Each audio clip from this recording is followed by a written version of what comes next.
Welcome back to the channel, everyone. In today's video, we're taking a look at a courtroom case that has been developing over the past several months.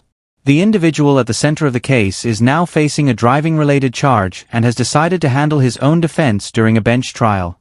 Throughout the proceedings, he makes a number of arguments and decisions that create unexpected challenges for his case. We'll begin by reviewing his first two court appearances, then move on to the third hearing before breaking down the most important moments from the trial. Let's get started and see how everything unfolded. Yes, I'm here to make a special appearance. Well, what's your name, sir? Can you tell me your name? Don Lyons. Okay, we're on 2508, CM 2346, State v. Don Lyons, who is here today via Zoom. State's again present. See, advised at your initial hearing, you wanted to proceed pro se, without an attorney. Is that still your intent today, sir? Say it again. Is it still your intent to go forward without an attorney? Yes, sir. Okay, so we have two options today. You can either ask for some more time to either put together a defense or hire counsel or talk to the state about any potential resolution, or we can simply set this matter for a bench trial. Which of those two options would you like today, sir? I would need request a continuance to work on my defense. Any objection? I say no objection. Okay. Looking to age of the case, that's fine. So I'm going to reset this for December 22nd at 8:30. So Mr. Lyons, we'll see you back here on that date and time. Say it again. You said December 22nd at 8:30. December 22nd. All right, thank you. Yep. All right, so we're on 2508 CM 2346, State v. Don Lyons, who's here today in person. State is also present. So we're here.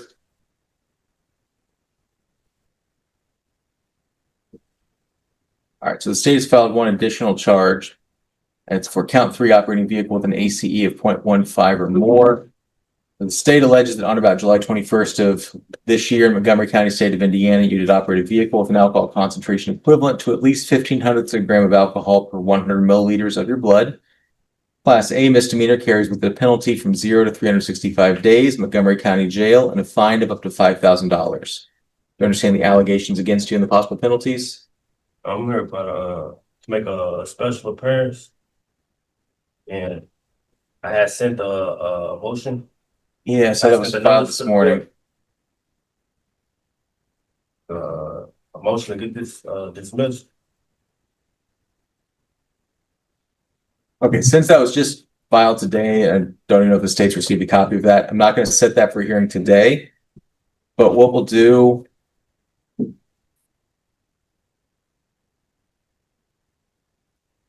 is we'll set this for another pretrial conference, and that we can address that motion at that point. We'll do that. Set that, say January 26th at 9:30. What date is that? January 26th.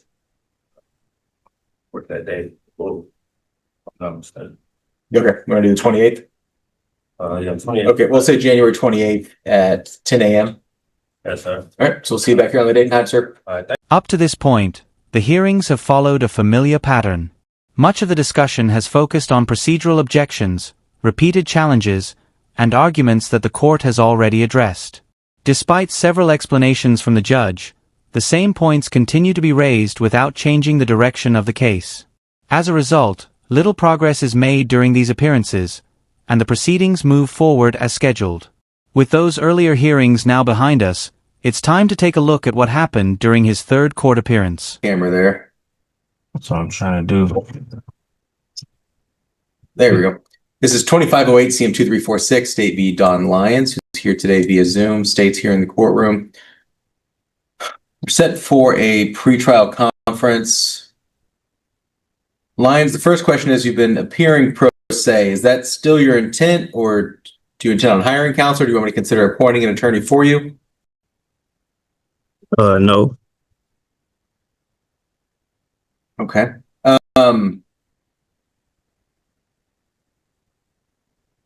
So I'm going to advise you, just in proceeding pro se, you are going to be held to the same standard as if you were an attorney. You're going to be expected to understand the rules of trial procedure, rules of evidence, rules of criminal procedure. Do you understand all that if you go forward without an attorney? Yes. Okay, so I think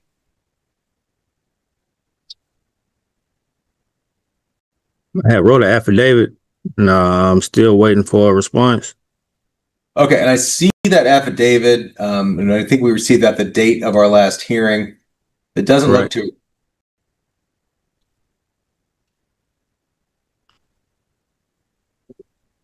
Doesn't make any specific requests. It's a request for dismissal of charges, and this does not comply with Criminal Rule 2.7. It's also not an appropriate motion to suppress.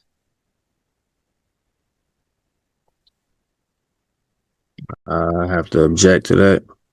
Understood. So what I'm going to do is I'm just going to set this matter for a bench trial.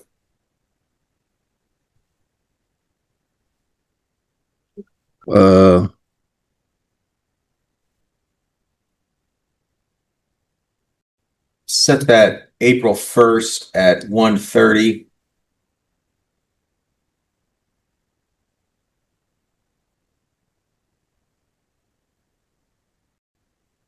So that's going to be the court's order for today. This we set for a bench trial, April 1st at 1:30.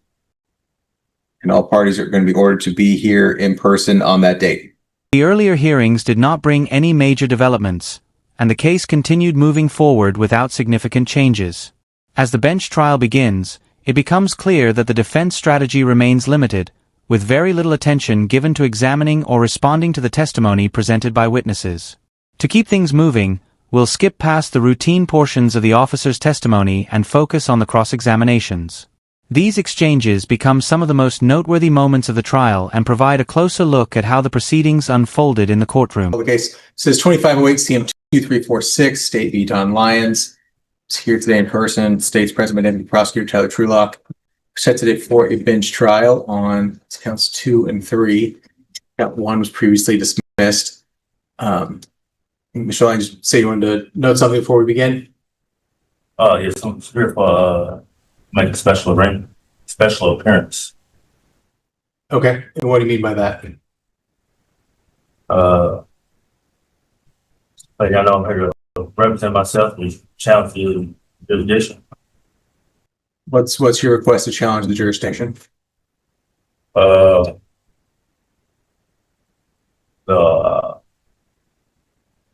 OWI Okay. that was there, and they had a warrant for to take my body to it, but I don't recall seeing As it. the bench trial begins, the defendant immediately informs the court that he is making what he calls a special appearance. The judge opens the proceedings and reviews the remaining charges, while the prosecutor is present and ready to move forward. When asked to explain his position, the defendant states that he will be representing himself and wishes to question the court's authority over the case. He then refers to earlier events surrounding the charges and raises concerns about documents he believes should exist but says he has never been shown. The judge listens and asks for clarification before continuing with the hearing. Jury has come and gone. Today we're set for a trial on the facts that matter. So if you want issues with the evidence being introduced as it's being introduced, you can make appropriate objections. We're going to go forward today. State, you ready to proceed? Yes, sir. Go ahead. Your Honor, the state calls Trooper Devin Walsh. Any questions, Mr. Lyons? Yes. You, what side of the car you was on when you first said you had smelled? When you had first asked, was y'all smoking any marijuana in the car? Passenger side. And then right after that, you had said you had smelled alcohol, right? Yes. It was on the passenger side, So alcohol on the passenger side and on the driver side. but she was on the passenger side first, right, when you said it, right? Yeah. Alright. So when you came to the driver's side, and I got out the car and I told you, I refused to take the test. We went to the hospital. How can I say? When did you present me the warrant? I read you the warrant right before we drew your blood. Like I'm supposed to. This is on file. It's on camera. Is it on file though? They have my body camera. They have it all. On file. So you have to ask questions about it. So you don't know if it's on file or not. They have all my body camera, dash camera, and You don't know. all that. I sent it to them, so I would assume so. You said the warrant was signed around 6/21. Well, it was wrong at 6/21, so I'd have read you the warrant that I did. So I did read it to you right before the blood draw happened. You have any proof of the audio? Audio, it's on my body camera. It's all the time. I can't see it. And I see it. But I really don't recall. And if there was a warrant, you know what I'm saying? It was Go about it like that. But I don't recall no more. Well, I should say that. Like, Give it a question. Like I was on, I do, but not at the moment. Anything up that state? No, you're. You can step down, sir. Thanks, sir. In response, a pointed remark is made suggesting that the defendant may not clearly remember the events being discussed. The comment implies that his recollection of what happened could be incomplete or inaccurate, which becomes a notable moment in the exchange. Rather than focusing on the document he says he never received, attention shifts to the reliability of his memory regarding the incident. The brief statement adds a sharp tone to the discussion and highlights the disagreement between the parties as the hearing continues. Lyons, do you have any questions for this witness? Yes. I know it was a while ago, but you know around the time that they took my blood? I don't remember. That's all I had. Anything up that state? No, you're. You can step down, ma'am. Okay. Mr. Newtown, is there anything else you'd like the court to know at this point? Do not believe so. No, thank you. Do you have any questions, Mr. Lyons? No, sir. You can step down, ma'am. During the trial, this is the only witness the defendant spends any noticeable time questioning. Most of his attention remains focused on events surrounding the hospital visit and whether certain information was provided to him at that time. Beyond that topic, he does not explore many other areas related to the witness's testimony. The trial then moves on to testimony from a hospital nurse and a laboratory specialist involved in processing evidence. These sections proceed quickly, and the defendant's cross-examinations are brief, adding very little to the overall discussion before the case continues. The motion of discovery. I was thinking I was gonna send it to me. I didn't know I had to buy for it. That's my ignorance. I don't have no evidence. No, sir. So today's trial, the state needed to prove, carry their burden, need to prove beyond a reasonable doubt. On count 2 that Mr. Lyons had operated a vehicle while intoxicated, and on count 3 that it operated with an ACE of 0.15 or above. State has proven that he was operating a vehicle, and through the expert testimony has proven both counts 2 and 3 beyond a reasonable doubt. We can proceed to sentencing. Mr. Lyons, is there anything you'd like me to consider on sentencing? My grade got to get back home today, and I really don't remember or recall them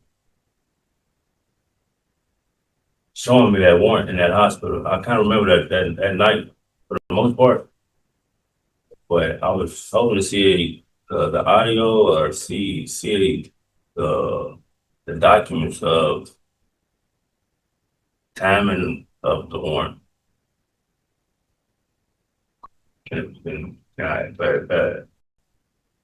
What they were presenting, I just gotta be nice. Any on sentencing state? Just a few questions here. Mr. Lyons, are you currently employed? Yes, sir. Where do you work? Work at the Penn Station right now, Earth Spot. Okay. Is that a full-time job? Yes, sir. Now it is. I was working 2 at first. And where do you live? Well, Okay. Louisville, Kentucky. yes, sir. Um, Mr. Lyons, do you have any criminal history of any kind? Yeah, look right. Like in criminal history, Yes. I got a look right. Mainly tried. Yeah, So what have you been convicted of criminally?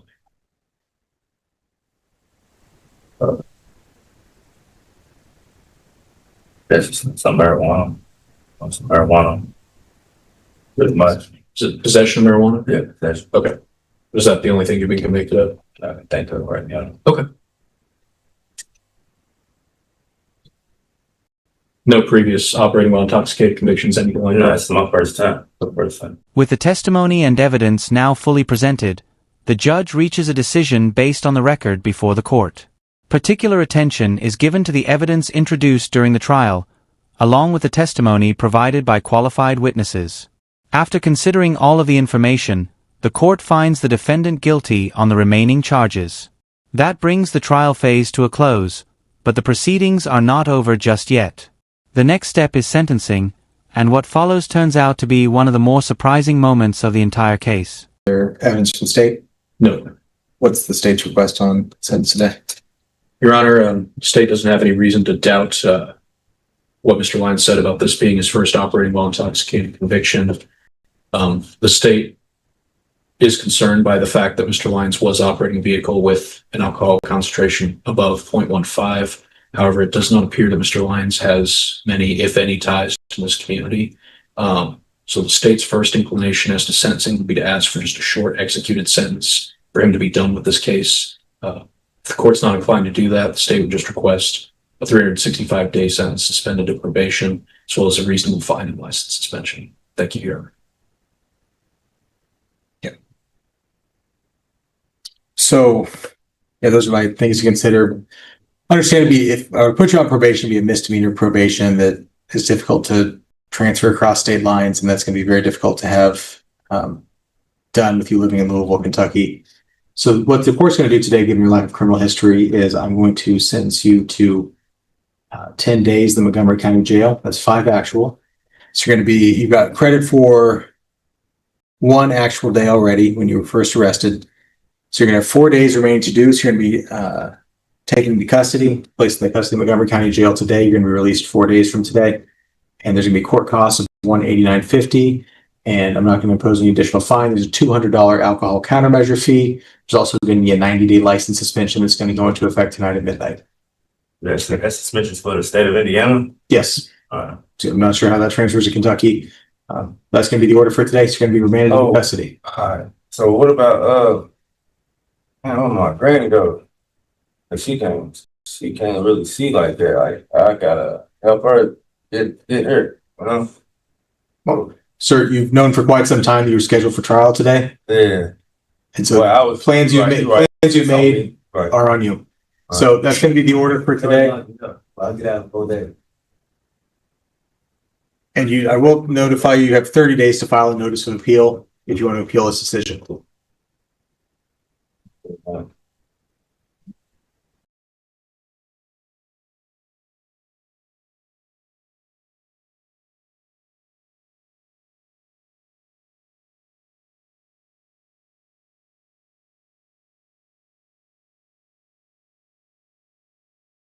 With the case now concluded, the outcome serves as a reminder that decisions made in and out of the courtroom can have consequences that extend beyond the individual involved. When others rely on us, responsibility and sound judgment matter. That brings us to the end of today's video. It has been some time since the last upload, and although this case was relatively brief, there are many more courtroom stories and case updates on the way. If you enjoyed the video, feel free to leave a like. As always, your comments are welcome, and don't forget to subscribe and turn on notifications so you can catch future videos as soon as they are released.